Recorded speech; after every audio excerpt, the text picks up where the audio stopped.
Hello guys, magandang buhay po sa lahat. At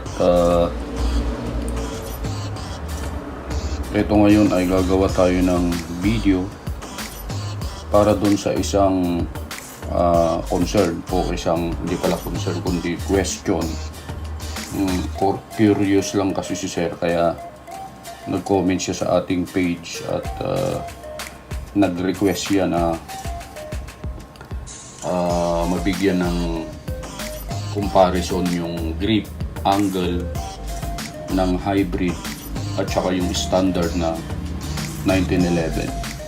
So nandito tayo ngayon para tugunan yung request or question. Okay, so first thing first guys, kailangan yung mga firearms natin ay bago natin i-demo o ipakita, kailangan i-check na muna natin, safety first. So yung magazine nyo guys ay walang laman, check natin, yun, clear po siya. Okay, and itong isa check din natin, wala siyang magazine. And check natin, hindi niya makita. Yeah. So wala din po siyang laman, clear po siya. Okay, so yung question ay ito yun eh. Can you please give us feedback by comparing the grip angle of the hybrid and standard 1911? Okay, curious kasi si Sir about dun sa basahin ko na nga lang itong comment niya. Question po, can you please give us feedback by comparing the grip angle of the hybrid and the standard 1911, a side-by-side photo which will highlight the grip outline. Curious kasi ako kung nakuha ba ng hybrid ang grip angle ng Glock dahil Glock magazine siya. So ito po yun. Una, pakita ko po sa inyo yung standard 1911. Ito po yung kanyang grip, alam naman na po natin yan. Okay, yung baril po pala ay ano po ito, for demo purposes lang po. Okay, ayan, alam naman na po natin yung standard. Okay, pagdating sa grip, medyo talagang ano siya, masarap talaga hawakan. Okay, komportable siya sa kamay. Kaya nga lang, i-standard siya, hanggang 8 rounds lang siya. Okay, so yan po yung kanyang grip. Ito naman yung sa hybrid. Okay, yung hybrid po, ang grip niya ay parang Glock din yung, kasi nga Glock ang magazine niya. Okay, kaya parang Glock din yung bukana niya, yung opening niya. Okay, ang pagkakaiba lang yata siya, wala kasi akong Glock na pang sample din eh. Yung ating magwell, ng ating hybrid, meron siyang screw dito mo siya hihigpitan, dito mo siya luluwagan, o kung gusto mong kalasin siya, dito rin siya. Okay, stainless po siya. Okay, ayan yung grip niya para makita nyo. Iikutin ko. Ayan. So ayan, para makita nyo mabuti, pagsabayin natin. Dali ah. So ito, naka-insert yung magazine. Inano ko lang po kasi, dinemo ko lang yung kung bakit ang magazine niya ay magazine ng Glock. Okay, yung opening niya. Okay, nakalimutan kong tanggalin, sorry po. Yun, so pagsabayin natin para makita nyo. Ayan, makita nyo yung difference. Po siya side by side daw. Ayan, side by side. Yun, ito yung hybrid, ito yung single stock na 1911. Ayan, yun.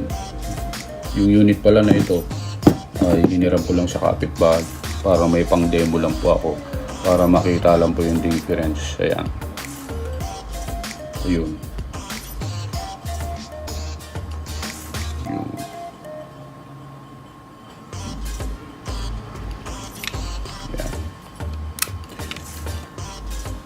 Ayan. Ayan siya. Side by side.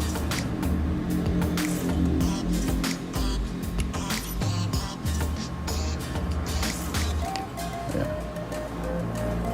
So yun yung pagkakaiba ng grip niya. Nakita nyo naman na po siguro yung difference niya. Ayan. Okay. So nandito na rin lang tayo. Bibigyan ko na rin po kayo ng konting preview, yung kompleto na preview ng hybrid. Ito pala guys, nilagay ko lang anti-slip. Okay, okay lang. Nung naglaro po kasi kami ay medyo pasmado kasi yung kamay ko, kaya naglalagay po ako ng anti-slip para madaling hawakan pag pinasa mo ganyan. Ganyan po kasi ako. Kaya ganyan. Okay. Tapos naglagay din po ako dito. Okay. Para ano siya, para makapit sa kamay. Tapos itong magazine release, pinalagay ko lang po ito. Hindi po siya stock na ganito. Pinalagay ko po ito. Bumili po ako ng stainless din, pinalagay ko po sa gunsmith. Madali lang naman po ilagay ito. Bubutasan lang po yung dati, din ilalagay na po yan. Okay, ano pa? Ang trigger niya guys ay maganda. Meron siyang serration dito sa harap para makapit. Then, ayan, stock po yan, hindi po siya napalitan. Nung kinuha ko po ay ganyan na po talaga siya.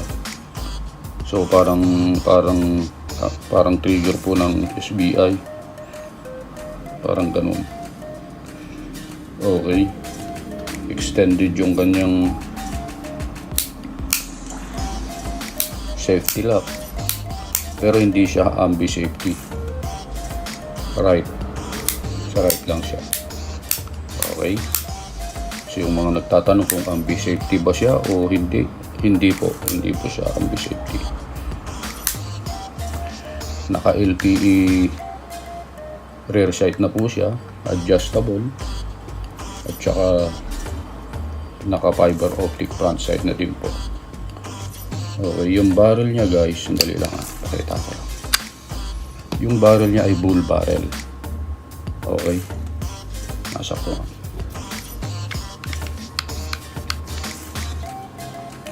Etong barrel niya guys ay hindi po ganito ang kulay talaga. Nung kinuha ko po ito ay kulay itim siya, black siya. Ang ginawa ko, pinagtiyagaan ko siyang lihain ng yung pinaka fine na liha, yun, hanggang sa naging parang stainless na siya.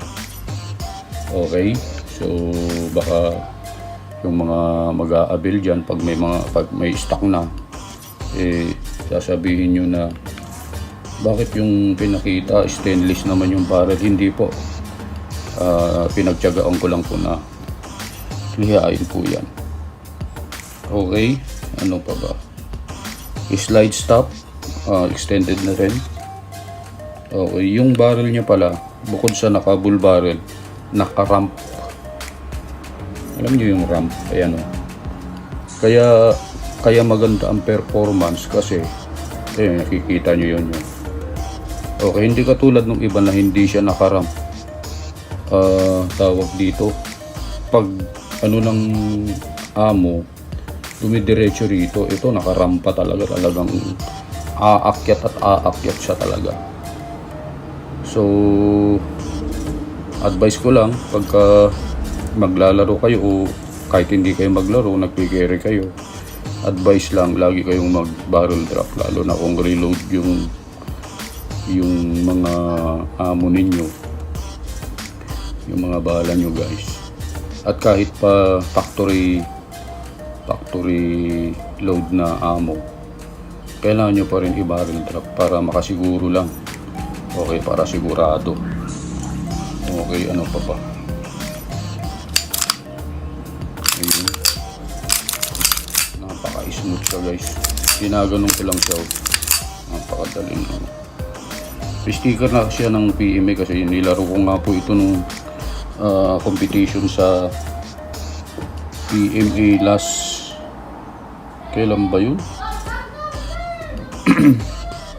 Yung Superintendent Cup 28 Superintendent Cup ba yun? Yun, nilaro ko po siya doon. At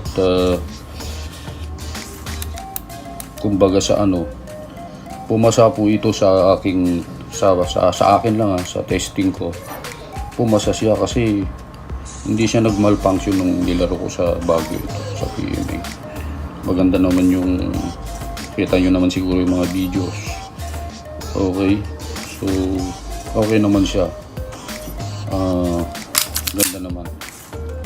Wala akong masabi talaga sa performance niya. Okay, so yan yung ating hybrid na gawa ng shooters, SAM. Yan, SAM hybrid, 9mm po siya. Ito ay sa standard division minor. Standard minor, ayun, yung kanyang category. Meron palang nagtanong, ay sir, paano yung kwan? Papasok ba? Ipakita ko na lang Wait lang, kukuha lang ako ng magazine na extended. Papakita ko lang. May nagtatanong kasi, sir, paano yung extended na magazine? Okay, wala po siyang laman. Wala. Paano yung extended magazine? Papasok ba siya sa box, dun sa PPSA box? Sasagutin ko na po kayo, hindi po siya papasok. Okay? Hindi siya papasok kapag extended ang base pad. Okay? Merong nabibili na extended din pero mas makapal lang konti rito sa flat na stock. Okay? Meron siyang nabibili na ganito. Magpa-plasto ka rin. Okay, pero hindi siya ganito. Bulky kasi ito, sobrang malaki talaga to kaya hindi papasok. So, kung ito, hindi talaga papasok guys. Kasi nung dumaan ako sa equipment check, bagsak po ito. Kaya buti na lang meron akong dalang flat. So, ito yung ginamit ko. Tapos, kumuha pa ako ng dalawang extra. Ayan. Yung extended kasi ng konti dito, tinan nyo, pasok na pasok ko. Pasok na pasok, halos pantay. Pasok po yan. Okay, pasok yan sa PPSA box. Kahit na yung extend ng konti, hindi naman yung masyadong malaki katulad nito. Yung lang, may nabibiling ganun eh. Yung pasok po yun. Hindi ko pa nga lang, wala kasi akong mabili noon. Kaya ito lang ginamit ko talaga. So, nagtyaga ako sa 17 rounds lang. 17 rounds, okay naman. Kaya lang, lugi ka kasi yung naka-standard na mga kasama ay hanggang 20 sila. 20 rounds yung laman ng magazine nila. Okay, so lugi ka nga lang ng ilang bullet. Pero okay naman so far yung ginamit ko yung flat.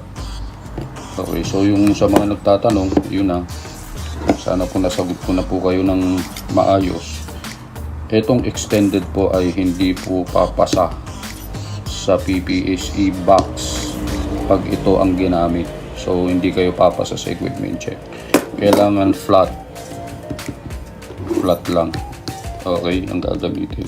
O kaya yung pwede yung extended din pero mas malaki lang ng konti rito para nakalabas siya ng konti. Kasi ito kung pinasok sobra pa ng konti, ibig sabihin pag ito kasi malaki masyado to yung puwet niya, yung base niya, oh. Laki ng difference, tingnan niyo. Ayan, oh, laki ng pagkakaiba. Ito hindi po pasado po ito, lalo na sa level 3. Kung maglalaro ka naman sa hindi naman level 3, level 2, level 1 at wala namang equipment check, ito pwede pong gamitin ito. Okay, ang magazine na kasama pala pag nag-avail po kayo ng ganitong unit, pag may stock na, kasi wala pa hong stock nito.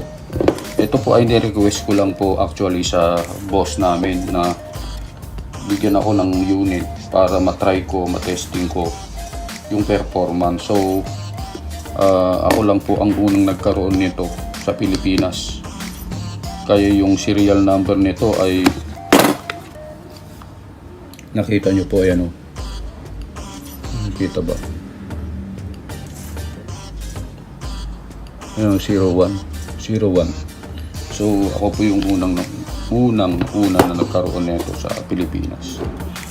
Okay, so hopefully dahil sa pinakita ko sa boss namin yung performance, sabi ko maganda, nag-request po tayo na na gumawa sila ng marami kasi maganda ito kasi mura lang yung magazine. Okay, magazine ng Glock. Okay, mura lang siya. So madami talagang nagkakagusto rito sa unit na to. At sana ay makagawa ng kumpanya ng maraming stock na ganito. Actually, mga sir, ito po ay pang-export lang. Okay? Inuulit po namin, itong unit na ito ay pang-export lang para sa ibang bansa. Tayo ay nag-request lang po kasi at nakiusap. Kaya tayo binigyan ng ganito. Para matesting lang, at sabi ko kasi maipakita yung ating mga firearms na talagang maganda naman siya at pwedeng ilaban kumbaga sa mga mamahaling mga firearms. Okay,